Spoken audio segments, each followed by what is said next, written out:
Quelle rapidité. Oui. Je te dis, c'est pas en direct ou presque, hein? Ça va bien?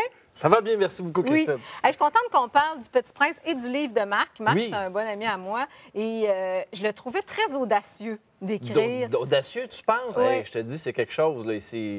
Il s'est adressé quand même à un sujet qui est important, qui est le Oui, Petit Prince. c'est ça. Je pense qu'avant d'aller plus loin, ce serait important de mettre en contexte, pour ceux qui l'ignorent, quel est ce livre-là qui est Le Petit Prince. Oui. Alors, Le Petit Prince, c'est le livre le plus populaire de l'auteur Antoine de Saint-Exupéry, qui est également un pilote d'avion à l'époque. C'était pas commun, hein? D'ailleurs, lui et Albert Camus étaient les deux auteurs qui tiraient le plus chez Gallimard, qui est une maison d'édition, c'est-à-dire qu'il y avait le plus, Oui. qui vendait le plus. Et la plupart des autres auteurs étaient un peu jaloux puis disaient « Ouais, mais lui, c'est juste un pilote d'avion. Ah, Et pourtant, franchement, Le Petit Prince, qui est paru en 1943, s'est vendu à plus de 185 millions d'exemplaires, Hey, c'est incroyable. traduit en 200 langues. Je ne savais même pas qu'il y avait 200 langues, moi, sur la planète.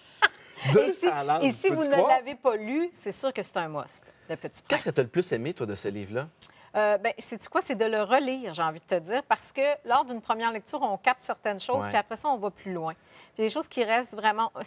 C'est l'art de l'essentiel pour Ouais. moi, Ben, Le Petit Prince. Beaucoup. Ce qui est intéressant dans ce livre-là, c'est qu'on peut voir le cheminement du Petit Prince, qui est un jeune homme qui vivait sur un astéroïde, en fin de longue histoire, qui rencontre des grandes personnes. Et à chacune de ces rencontres, il est laissé un peu perplexe devant l'absurdité des gestes des grandes personnes. Ouais. Et donc, c'est un rappel à l'importance de retrouver l'enfant en soi, parce qu'on a tous déjà été des enfants, mais la plupart des adultes, ils s'en rappellent pas. Oui, où on les a mis de côté trop vite. Exactement. Et là, Mark Fisher, lui, il est parti de cette Oui. prémisse-là que le Petit Prince, il est revenu. En fait, il n'est jamais parti parce que le Petit Prince est revenu de Mark Fisher. C'est un peu un mélange de le Petit Prince qui rencontre le Code da Vinci raconté avec le Titanic.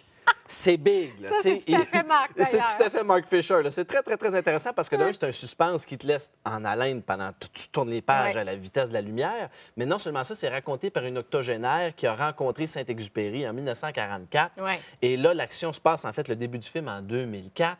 Et là, on retourne en arrière. Et grosso modo, la ligne directrice, c'est que l'auteur, Mark Fisher, il est persuadé que le Petit Prince est le fils illégitime de Antoine de Saint-Exupéry. Rien de moins. Encore plus que ça, c'était son fils avec sa maîtresse qui s'appelait Nelly de Vogue, qui est, on ne le sait pas pour la plupart, mais l'exécutrice testamentaire de Saint-Exupéry, qui lui a demandé de ne pas dévoiler aucun de ses écrits personnels avant 2053. Pour de vrai!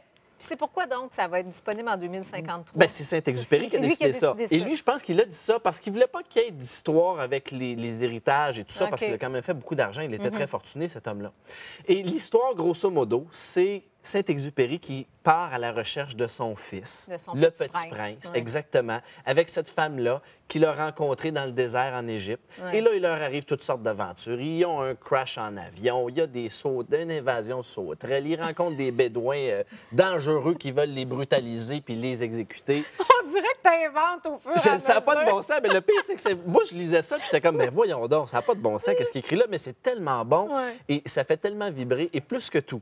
Moi, c'est une chose que j'ai envie de dire, c'est, je veux citer, en fait, Oui. Marc, parce que dans son livre, il dit à un moment donné, savourez les petites choses de la vie, parce qu'un jour, vous réaliserez que c'était ça, les grandes choses de la vie. Oh, que c'est beau. Hey, je vais dire comme un prof que j'ai eu. Relis-la. C'est important. Savourez les petites choses de la vie, parce qu'un jour, vous réaliserez que c'était ça, les grandes choses de la vie. Wow. Et le message ultime du livre, c'est oser être l'aventurier de votre propre vie. Merci, David. C'est un grand plaisir. Hey, je pense que là, Le Petit vous savez Prince. les lectures Voilà. qui vous attendent, hein, c'est sûr. Elle est revenue. Et je suis certaine que... Nicolas va adorer Ben, ça, c'est qui est ça un que j'allais fan dire. lui-même du Petit Prince. Il adore Le Petit Prince et ça va tout à fait avec... Puis je L'Étoile pense enfant, qui qu'ils est feront- un si bon Ben, livre que j'ai adoré aussi. On est dans les livres aujourd'hui. On va en Ça a l'air parler. que vous aviez besoin de lecture. Voilà. Alors, restez là. Nicolas Chicoté après la pause.